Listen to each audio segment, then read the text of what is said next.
to let them know that we're the same. And sometimes when we as adults try to articulate that we are the same. You know, we have the same mannerism. We eat the same. You know, we put on our clothes the same. But somehow or another, people see us as being different. You know, may it be by race, by sex, and it's an overture into the lives of children.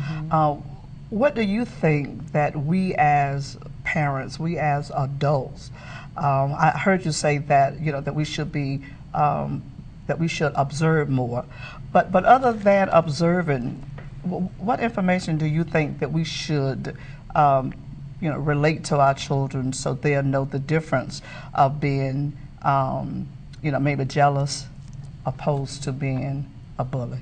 Well, let me say something, Felicia. Say something on that, Betty.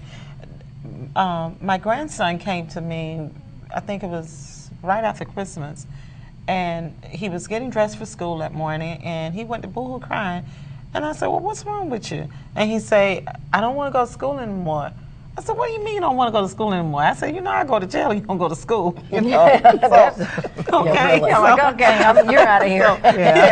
So he says, the kids are picking on me, they bullying me. And I said, what kids? And he said, if I go tell, they're going to call me a tattletale. And so when you said that, and then I told him, I said, well, I tell you what, I said, I'll go up to the school and I'll talk to the principal. And so when I went to the school to talk to the principal, I began to explain to her what he had said. And I said, well, is there a way, and then I'm going to let you answer what Betty said, is there a way that you can bring these kids together, way that you can chastise them about the bullying, but not let them know that Kennard told me that they were bullying to protect the person.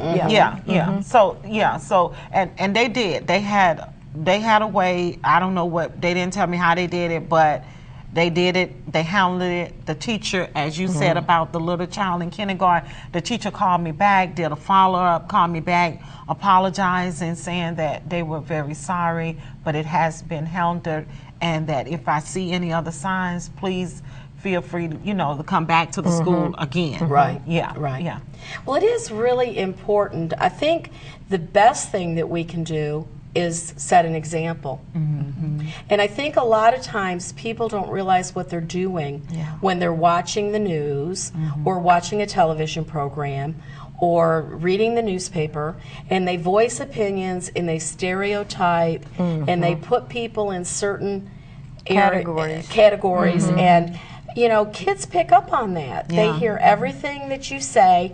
They may not hear it right, but they heard part of what you said.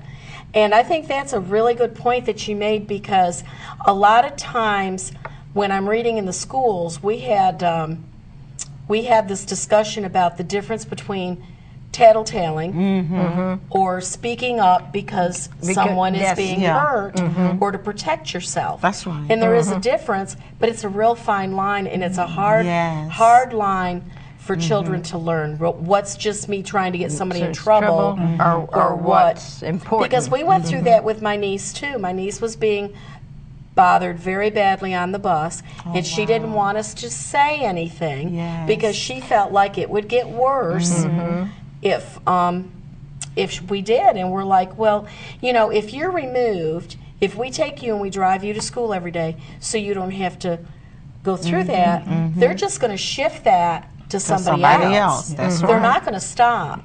So we really have to deal with this, I think, just right here and right now. So that's what we did, was we went to the school, and they actually did a thing about riding the bus for the grade school kids.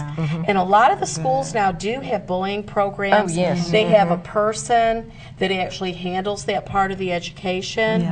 And they do teach a lot about bullying, but there is a lot of fine lines when it comes to bullying. Well, it's funny, I was on my way in today to work, and I was listening to one of the radio stations, and this was also, I believe, on the news.